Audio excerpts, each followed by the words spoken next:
Meditations for every day in Lent. Monday after the 5th Sunday in Lent.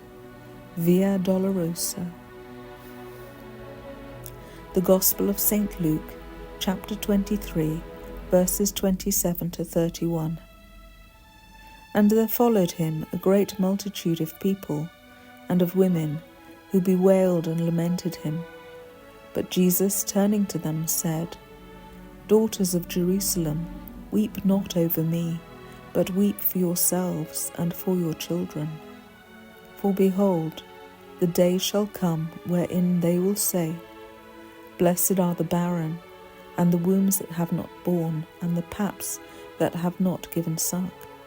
Then shall they begin to say to the mountains, Fall upon us, and to the hills, Cover us. For if in the greenwood they do these things, what shall be done in the dry? A meditation on the Sacred Passion of Jesus Christ by Richard F. Clarke of the Society of Jesus. Firstly, torn and bleeding, scarcely able to sustain the heavy burden of the cross, with his long garment entangling his feet, dragged on by the brutal soldiery, Jesus treads the sacred way of the cross. After going a few steps, he stumbles and falls. Rising with difficulty, he totters on a short distance farther and falls again. O my Lord and my God, I beseech thee, by these thy most painful falls, grant that I may never again fall into deliberate sin. Secondly, on the way, some women express their grief and compassion with Jesus. His appearance is so pitiable that they cannot restrain their tears. Jesus turns to them, tells them to weep not for him, but for themselves and for their children.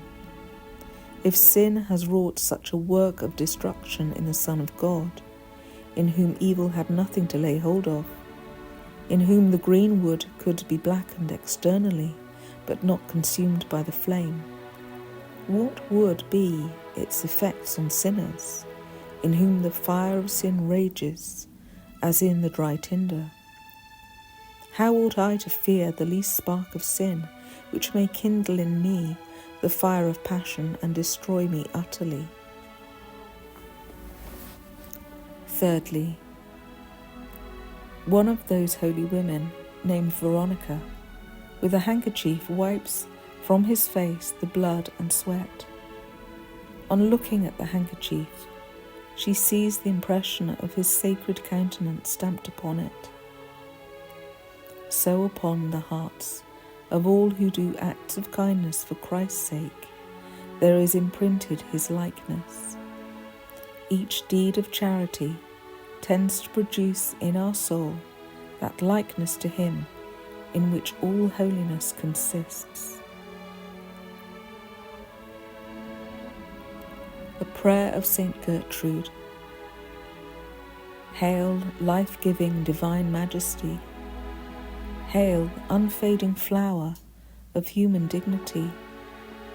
O most loving Jesus, for every act of virtue thou didst do, for every thirsting desire with which thou didst yearn for our salvation, for every look of love thou didst bend on thy mother and thy friends, I bless and salute thee 10,000-fold.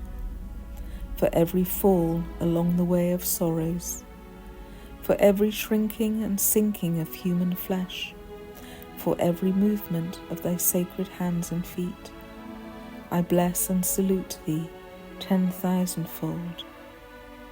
I pray thee, despise not the desire nor the sighing of thy poor, but, according to thine own essential goodness, deign to ratify and accept them. Amen.